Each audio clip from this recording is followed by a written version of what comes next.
and welcome back to RamblinRec.com. I'm your host, Mindy Hylton, and with me today is Monique Mead from Georgia Tech Women's Volleyball. Now, Monique, you are off to an amazing start this season. You're actually second in the nation in kills and points. How does that feel? Do you set goals for yourself each season or maybe on a game-to-game basis? It definitely feels great to, be one of the top in the nation for kills.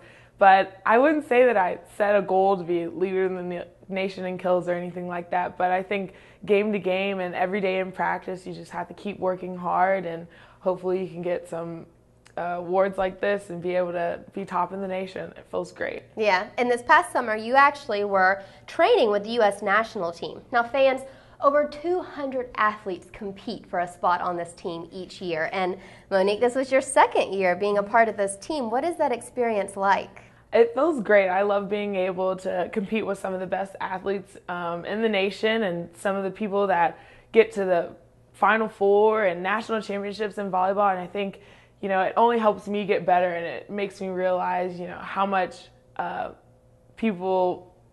Now there's some amazing talent out there.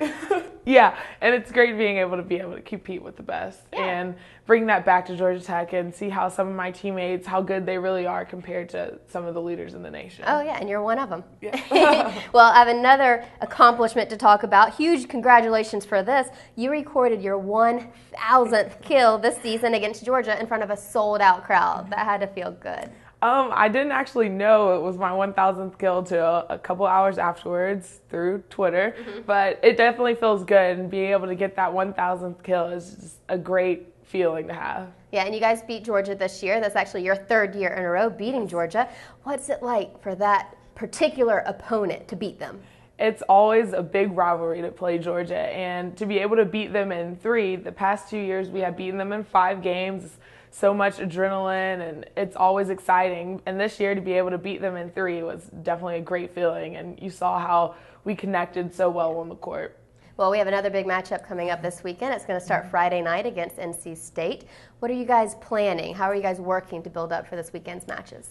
We're definitely been working very hard in practice, and we lost to NC State at the end of the season last year, and we have an opportunity to hopefully win and beat them on our home court, and it'll be a great game, and hope everyone comes out and supports. Fans, make sure you're there. We also play UNC on Saturday. That's actually a very special cause. Do you want to tell the fans a little bit about that? Yeah, our UNC game is our Dig for the Cure game. It's our where we dress out in our pink jerseys, and we basically raise money and awareness for breast cancer, and I think it's a great cause, and it's a lot of fun being able to give back to the community in that way.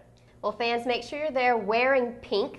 We're actually going to be doing a silent auction that will start Friday night, and we'll be announcing all the winners on Saturday. You can auction or you could bid for the team's game-worn jersey. These are pink jerseys, special for that night, so make sure you're there. All the donations that night are going to benefit the Susan G. Komen Foundation of Atlanta. So we hope to see you all there Friday night as the Jackets take on NC State at 7 p.m. and Saturday as they take on North Carolina at 6:30. Monique, thanks so much for being with us today. Thank you. Fans, thanks for watching. I'm Mindy Hylton, and as always, stay tuned to RamblinRec.com for all your Georgia Tech sports news.